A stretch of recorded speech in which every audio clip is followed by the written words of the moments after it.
नमस्कार मित्रों, आज की प्रभु चर्चा में हम एक अनमोल रत्न लेकर उपस्थित हैं। कहना मानो, जो कि परम संत कृपाल सिंह जी महाराज का लेख है। गुरु से भक्ति के रास्ते में पहली मुश्किल है कि हम उसका कहा अवश्य माने, चाहे दुनिया उसकी तारीफ करे अथवा नहीं। हो सकता है गुरु कुछ ऐसा कहे जो आपको बुद्धि के स्तर पर नहीं जचे, पर आपका फर्ज क्या है? जब अफसर लड़ाई के मैदान में हुक्म देता है गोली चलाओ, तो फौजी क्या करेंगे? उनको गोली अवश्य चलानी होगी। सतगुरु कभी भी गलत बात नहीं कहेगा। हो सकता है कि उस समय आप सतगुरु की बात ना समझ पाएं, पर उस बात में आपकी भलाई ही होगी।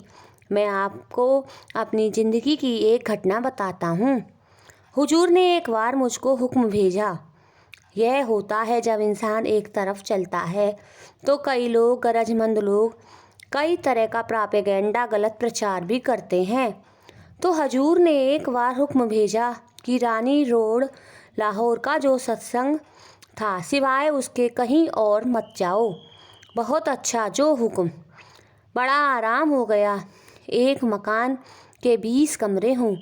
एक नौकर अगर 20 कमरों में बुहारी दिया करता था, उसको कहें कि आगे से तुम एक ही कमरे में बुहारी दिया करना। उसको आराम हो गया कि नहीं? मुझे वक्त मिल गया। उन दिनों में यह गुरुमत सिद्धांत लिखी गई। बड़ा वक्त था। अब कोई मरे कोई जिए नहीं जाना, बस सत्संग किया। हुक्म है, यहाँ तक कि एक रिश्तेदार का लड़का मर गया, वहाँ भी मैं उसके घर पर नहीं, शमशान भूमि में पहुँच गया। एक दूसरा आदमी मरने लगा। उसने संदेश भेजा कि तुम गुरु के वास्ते ज़रूर आओ। मैं चाहता था, दर्द भी था, रो पड़ा। वही मैं जाता हूँ कि तेरी संभालो, मेरी शुभ भावना तेरे साथ है। मैं मजबूर हूँ कि हुक्म का उल्लंघन नहीं कर सकता।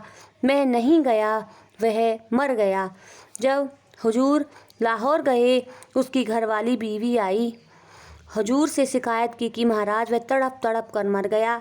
बुलाया था, नहीं आए। हजूर खड़े थे, कहने लगे, कृपाल सिंह, अगर ऐसी हालत हो तो ज़रूर चले जाया करो। मैंने कहा, बहुत अच्छा। अब जहाँ जाना उसने मर जाना बड़ी मुश्किल बन गई। जाना भी वहाँ जहाँ मरना हो, तो गुरु के हुक्म का उल्लंघन नहीं करना। ख्याल रखो, तुम्हें इस लोक क्या अगले लोगों में भी कोई डर नहीं। गुरु गुरु होता है भाई। तो देखा कितना मुश्किल है सतगुरु के वचनों पर चलना, कितना मुश्किल है सतगुरु का कहा मानना। एक और समय मेरी नन्ही बेटी की शाम को मृत्यु हुई और मुझे किसी दूर स्थान पर सत्संग करने जाना था। ये बहुत साधारण बातें हैं, पर हमें सतगुरु का आदेश मानना होगा। भोर होते ही मैंने दलीप सिंह को भुला भेजा और उसको अपनी अनुपस्थिति में क्रियाकर्म के बारे में हिदायतें दी। और लोगों ने मेरे बारे में कहा, वह क्या कर रहा है, पर फिर भी मैं सत्संग के लिए गया। आप समझे मेरी बात। सतगुरु का कहा मानना बहुत मुश्किल है। हम केवल सतगुरु का आदेश मानने का दिखावा करते हैं, पर उस पर चलते नहीं। उसकी अनुपस्थिति में भी आदेश आदेश है।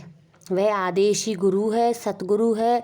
जो सतगुरु के वचनों को मत्था टेकते हैं, उनकी मुक्ति पक्की है। यह एक कारण है जिससे गुरु की भक्ति करना उस तरह की धार पर चलना जैसा है।